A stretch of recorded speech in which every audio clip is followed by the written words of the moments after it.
നമസ്കാരം. ആനന്ദ് ഇന്റർനാഷണൽ ന്യൂസിലേക്ക് സ്വാഗതം. ഇന്നത്തെ പ്രധാന വാർത്തകളിലേക്ക്. ഇന്ത്യയുമായുള്ള സഹകരണം വിവിധ മേഖലകളിൽ വ്യാപിച്ചു കിടക്കുന്നതാണെന്ന് കോവളത്ത് കിടക്കുന്ന കേരള യൂറോപ്യൻ യൂണിയൻ കോൺക്ലേവിന് യൂറോപ്യൻ പ്രതിനിധി സംഘത്തെ നയിച്ചെത്തിയ യൂറോപ്യൻ യൂണിയൻ അംബാസഡർ ഹെർ ഡെർഫിൻ. നവീകരണത്തിനും പ്രയോഗത്തിനും വളർച്ചയ്ക്കും കേരളം ഇപ്പോഴും സമുദ്രങ്ങളെയാണ് ഉറ്റുനോക്കിയിട്ടുള്ളതെന്ന് മുഖ്യമന്ത്രി പിണറായി വിജയൻ. തന്നെ നെഗറ്റീവായി റിപ്പോർട്ട് ചെയ്യുന്ന ടി വി നെറ്റ്വർക്കുകളുടെ ലൈസൻസ് ക്യാൻസൽ ചെയ്യുമെന്ന് ഭീഷണിപ്പെടുത്തി ഡൊണാൾഡ് ട്രംപ്. നിലവിൽ യുഎസിൽ അത്തരമൊരു ലൈസൻസ് ഇല്ല എന്നതാണ് യാഥാർത്ഥ്യം. യുഎസിലെ ടി വി ഷോകൾക്ക് പുതിയ ലൈസൻസിംഗ് കൊണ്ടുവരാൻ ട്രംപ് ശ്രമിക്കുന്നു എന്ന ആശങ്ക. ജിമ്മി കിമ്മലിന്റെ ഷോ താൽക്കാലികമായി നിർത്തിവെച്ച് ട്രംപ് ഭരണം നടത്തിയ അപകടകരമായ നീക്കത്തെ അപലപിച്ച് മുൻ പ്രസിഡന്റ് ബരാക് ഒബാമ.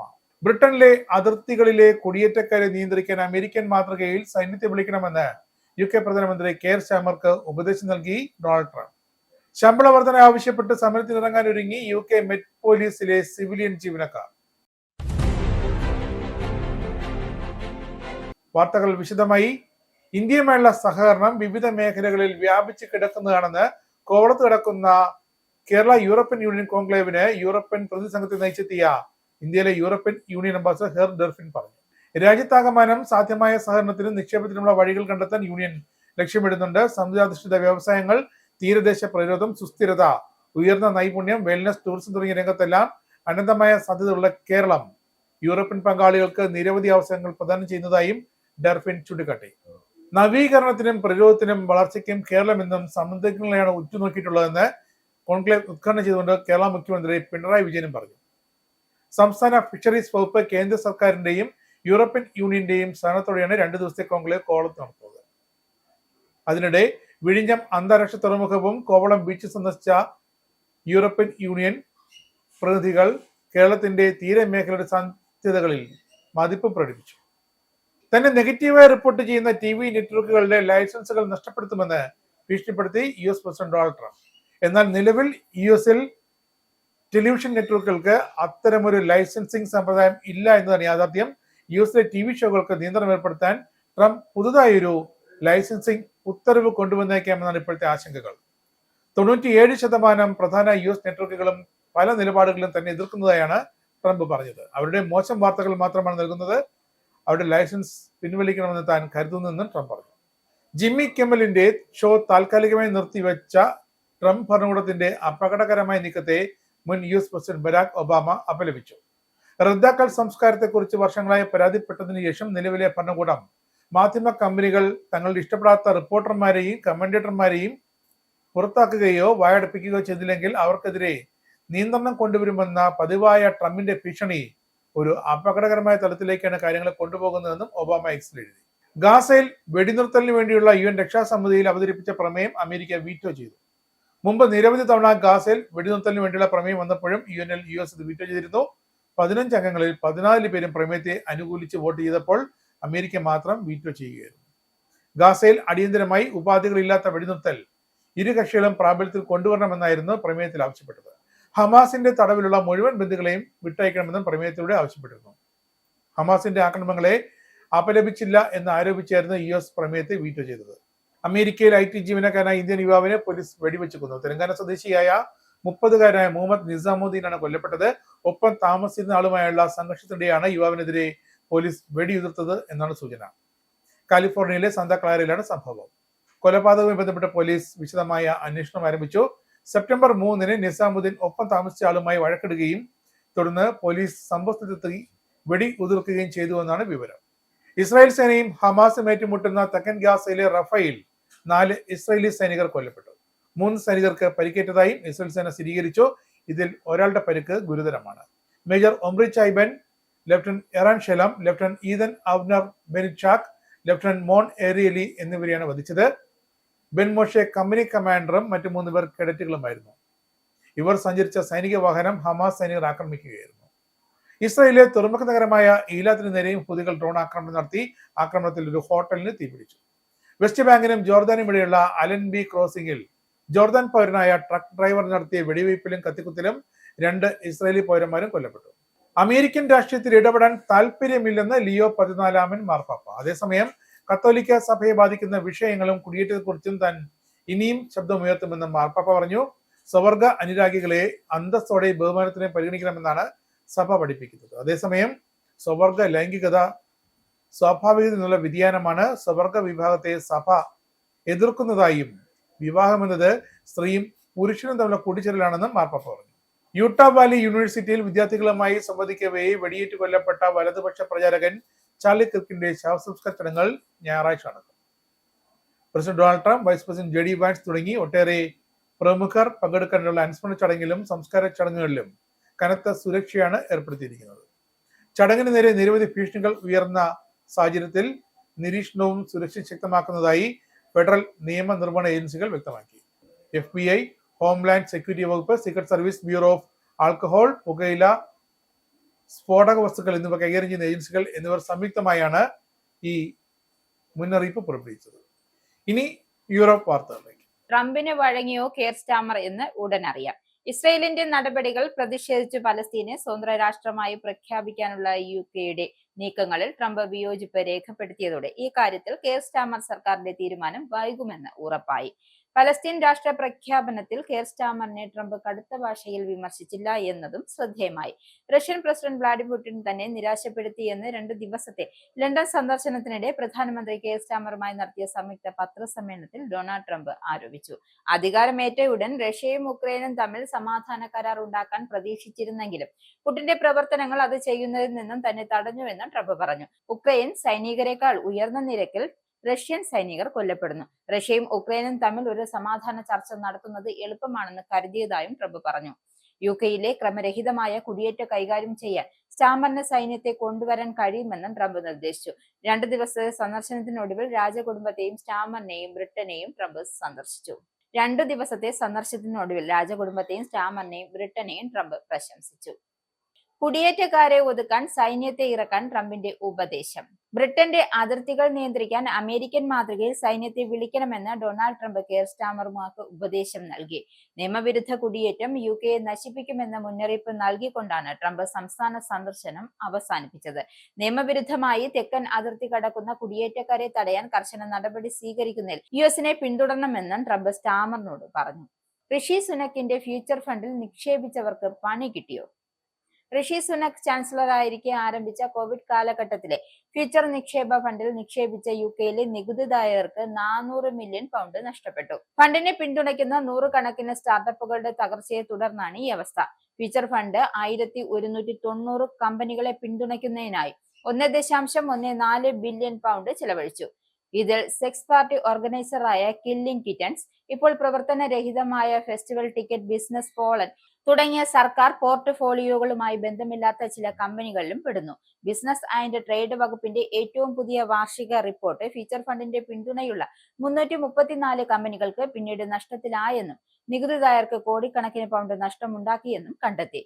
സുനക്കിന്റെ ഭാര്യ അക്ഷത മൂർത്തിയുമായി ബന്ധപ്പെട്ട കമ്പനികളിലും ഫണ്ട് ഏകദേശം 2 മില്യൺ പൗണ്ട് നിക്ഷേപിച്ചു. വീടിനകത്ത് ചൂട് നിലനിർത്തുവാൻ ഫണ്ടുണ്ട്. ആർത്രൈറ്റിസ്, ആസ്മ തുടങ്ങിയ രോഗങ്ങൾ UK താമസിക്കുന്നവർക്ക് ഉണ്ടെങ്കിൽ വീടിന്റെ അറ്റകുറ്റപ്പണികൾ തീർത്ത് വീടിനകത്ത് ചൂട് നിലനിർത്തുന്നതിനായി 30,000 പൗണ്ട് വരെ ധനസഹായം നൽകാൻ UK വ്യവസ്ഥയുണ്ടെന്ന് എത്ര പേർക്കറിയാം? ഊർജ വിതരണ കമ്പനികളിൽ ഇയോൺ മാത്രമാണ് എക്കോ4 എന്നറിയപ്പെടുന്ന ഈ ധനസഹായത്തെ കുറിച്ചുള്ള വിവരം നൽകിയിരിക്കുന്നത്. സർക്കാരിന് വേണ്ടി ഊർജ വിതരണ കമ്പനികളാണ് ഈ ധനസഹായം നൽകുന്നത്. നിങ്ങളുടെ GPA സന്ദർശിച്ച് നിങ്ങളുടെ ആരോഗ്യ അവസ്ഥയെ സൂചിപ്പിക്കുന്ന ഒരു സാക്ഷ്യപത്രം കരസ്ഥമാക്കിയാൽ ഇതിനായി അപേക്ഷിക്കാം. ഉയർന്ന രക്തസമ്മർദ്ദം, എക്സിമ, പ്രമേഹം എന്നീ രോഗങ്ങൾ ഉള്ളവർക്കും ഈ സഹായം ലഭിക്കും. ഹോം ഇൻസുലേഷൻ ഉൾപ്പെടെയുള്ള പണികൾക്കായി ഈ ധനസഹായം പ്രയോജനപ്പെടുത്താം. UK പോലീസ് സിവിലിയൻ ജീവനക്കാരും പണിമുടക്കിലേക്ക്. ഇനി തങ്ങളായിട്ട് എന്തിനു കുറയ്ക്കണമെന്ന ചിന്തയിലാണ് UK പോലീസുകാർ. ശമ്പള വർധനവ് ആവശ്യപ്പെട്ടുകൊണ്ട് സമരത്തിനിറങ്ങുകയാണ് മെറ്റ് പോലീസിലെ സിവിലിയൻ ജീവനക്കാർ. സിവിലിയൻ ജീവനക്കാരെ 2ാം കിട പൗരന്മാരായാണ് കണക്കാക്കുന്നതെന്നും public and commercial service union ആരോപിച്ചു. യൂണിയനിലെ 6500 അംഗങ്ങൾ സമരം വേണമോ എന്ന് തീരുമാനിക്കാൻ വരും ആഴ്ചകൾ നടക്കുന്ന വോട്ടിംഗിൽ പങ്കെടുക്കുമെന്ന് അറിയിപ്പും വന്നുകഴിഞ്ഞു. നേരത്തെ ജീവനക്കാർക്ക് അനുവദിച്ചിരുന്ന 1250 പൗണ്ടിന്റെ ലണ്ടൻ അലവൻസ് തങ്ങളുടെ അംഗങ്ങൾക്ക് നിഷേധിച്ചതായും യൂണിയൻ അവകാശപ്പെട്ടിരുന്നു. മെറ്റ് പോലീസിൽ നിലനിൽക്കുന്ന അസമത്വത്തിന്റെ ഉദാഹരണമാണ് ഇതെന്നും യൂണിയൻ ആരോപിക്കുന്നു. അതേസമയം മെറ്റ് പോലീസ് പറയുന്നത് ജീവനക്കാർക്കും ഉദ്യോഗസ്ഥർക്കുമുള്ള ശമ്പളം, അലവൻസുകളും വ്യത്യസ്തമാണ് എന്നും അത് അവരുടെ ഉത്തരവാദിത്വങ്ങളിലും കടമകളിലും മറ്റുള്ളവ അടിസ്ഥാനപരമായി വ്യത്യാസങ്ങളെ അടിസ്ഥാനമാക്കിയുള്ളത് എന്നുമാണ്. അപ്രതീക്ഷിത കൊടുങ്കാറ്റിൽ വലഞ്ഞ് ഹീത്രൂ. കഴിഞ്ഞ ദിവസം അപ്രതീക്ഷിതമായി കൊടുങ്കാറ്റ് ആഞ്ഞടിച്ചതോടെ ഹീത്രൂ വിമാനത്താവളത്തിലെ വിമാന ലാൻഡിംഗ് സംവിധാനങ്ങൾ സ്തംഭിച്ചു. താവളത്തിൽ ഇറങ്ങാൻ വിമാനങ്ങൾ ഏറെ ബുദ്ധിമുട്ടി. ചില വിമാനങ്ങൾ ആശ്രമം ഉപേക്ഷിച്ച് മറ്റിടങ്ങളിലേക്ക് തിരിച്ചുവിടുകയും ചെയ്തു. ഇംഗ്ലണ്ടിന്റെയും വെയിൽസിന്റെയും ഏതാണ്ട് മിക്ക ഭാഗങ്ങളിൽ കഴിഞ്ഞ ദിവസം മെറ്റ് ഓഫീസ് പുറപ്പെടുവിച്ച യെല്ലോ വാർണിംഗ് നിലനിന്നിരുന്നു. ഞായറാഴ്ചയിലെ ശക്തമായ കാറ്റുവീഴ്ചയ്ക്ക് ശേഷമായിരുന്നു കൊടുങ്കാറ്റെത്തിയത്. സ്വാൻസി, കാർമാർത്തൻ, കാൻഡിൻഫില്ലെ ചില ഭാഗങ്ങൾ എന്നിവിടങ്ങളിലായിരുന്നു ശക്തമായ കാറ്റ് അനുഭവപ്പെട്ടത്. കനത്ത മഴ മൂലം ചിലയിടങ്ങളിലെ വീടുകളിലേക്കും മറ്റും വെള്ളം കയറുന്ന സാഹചര്യവും ഉണ്ടായി. ചിലയിടങ്ങളിൽ വൈദ്യുതി വിതരണം തടസ്സപ്പെടുകയും ചെയ്തു. ഗതാഗത തടസ്സവും ഉണ്ടായി. സൈബർ അറ്റാക്കിൽ കൗമാരക്കാരുടെ വിചാരണ തുടങ്ങി.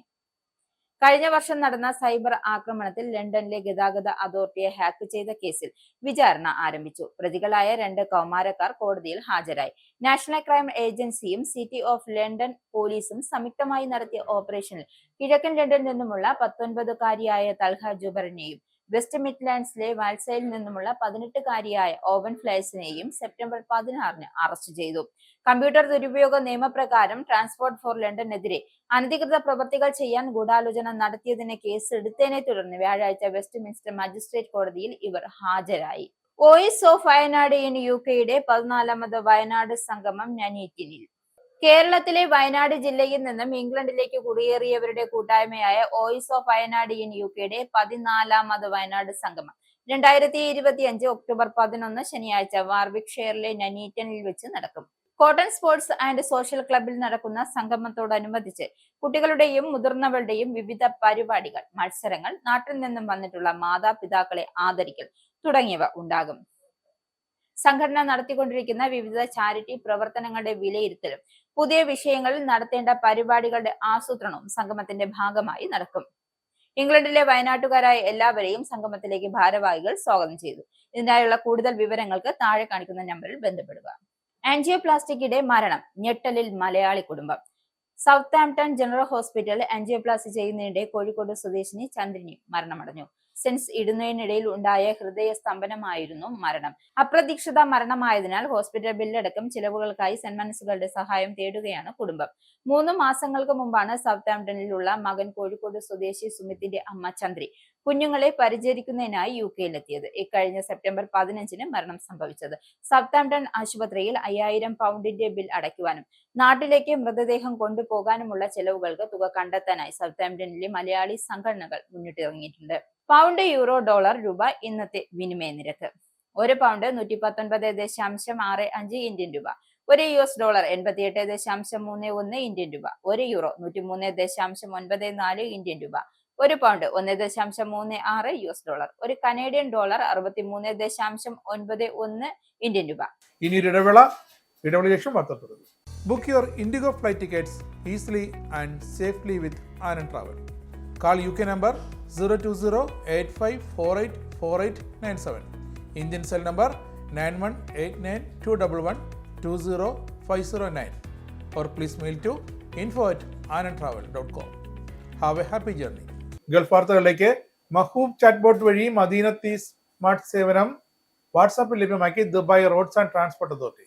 ദുബായിലെ താമസക്കാർക്കും സന്ദർശകർക്കും റോഡുകളിലെയും പൊതുഗതാഗത സംവിധാനങ്ങളിലെയും കേടുപാടുകൾ, നടപ്പാതകൾ, ബസ് ഷട്ടറുകൾ, ട്രാഫിക് സിഗ്നലുകൾ, ദിശാ ബോർഡുകൾ തുടങ്ങിയവയെല്ലാം ഈ സേവനം വഴി എളുപ്പത്തിൽ റിപ്പോർട്ട് ചെയ്യാം. റിപ്പോർട്ടിംഗ് എളുപ്പമാക്കുന്നതിനും കേടുപാടുകൾ വേഗത്തിൽ കണ്ടെത്താൻ താമസക്കാരെയും സന്ദർശകരെയും പ്രോത്സാഹിപ്പിക്കുന്നതിനുമായി ചിത്രങ്ങൾ നേരിട്ട് വാട്സാപ്പ് വഴി അയക്കാൻ സാധിക്കുന്ന തരത്തിലാണ് പുതിയ സംവിധാനം. പ്രളയ രക്ഷാപ്രവർത്തനങ്ങളിൽ സന്നദ്ധ പ്രവർത്തകരെ പരിശീലിപ്പിക്കാനായി സിപ്പ് വാട്ടർ റെസ്ക്യൂ എന്ന പ്രത്യേക പരിശീലന പരിപാടിക്ക് ദുബായ് പോലീസ് തുടക്കമിട്ടു. Dubai police general department of transport and rescue, Emirates foundation, Dubai corporation four ambulance service എന്നിവയുടെ സഹകരണത്തോടെയാണ് 5 ദിവസം നീണ്ടു നിൽക്കുന്ന പരിശീലനം സംഘടിപ്പിക്കും. ഇനി ആനന്ദ് ട്രാവൽ GCC ഇന്ത്യ നാണയവിനിമയ നിരക്ക്: സൗദി റിയാൽ 23.51 ഇന്ത്യൻ രൂപ, UAE ദിർഹം 24.03 ഇന്ത്യൻ രൂപ, കുവൈറ്റി ദിനാർ 288.73 ഇന്ത്യൻ രൂപ, ഒമാനി റിയാൽ 229.33 ഇന്ത്യൻ രൂപ. ഇനി സ്പോർട്സ്.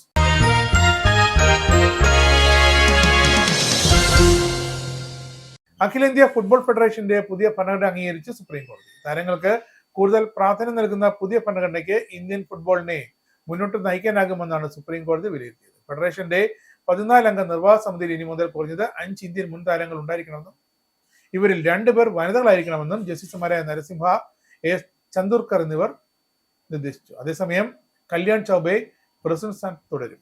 അടുത്ത വർഷമാകും ഇനി പുതിയ ഭരണസമിതിയുടെ തെരഞ്ഞെടുപ്പ് നടക്കുക. ഒക്ടോബർ 30-നകം പുതിയ ഭരണഘടന അംഗീകരിക്കണമെന്നും അല്ലെങ്കിൽ വിലക്ക് നേരിടണമെന്നും അഖിലേന്ത്യാ ഫുട്ബോൾ ഫെഡറേഷന് ഫിഫ അന്ത്യശാസനം നൽകിയിരുന്നു. സുപ്രീം കോടതി ഉത്തരവോടെ ഫിഫ വിലക്കാനുള്ള സാധ്യതയും ഇതോടെ ഇല്ലാതായി. ഈ ബുള്ളറ്റിൻ സമാപിക്കുന്നു. നമസ്കാരം.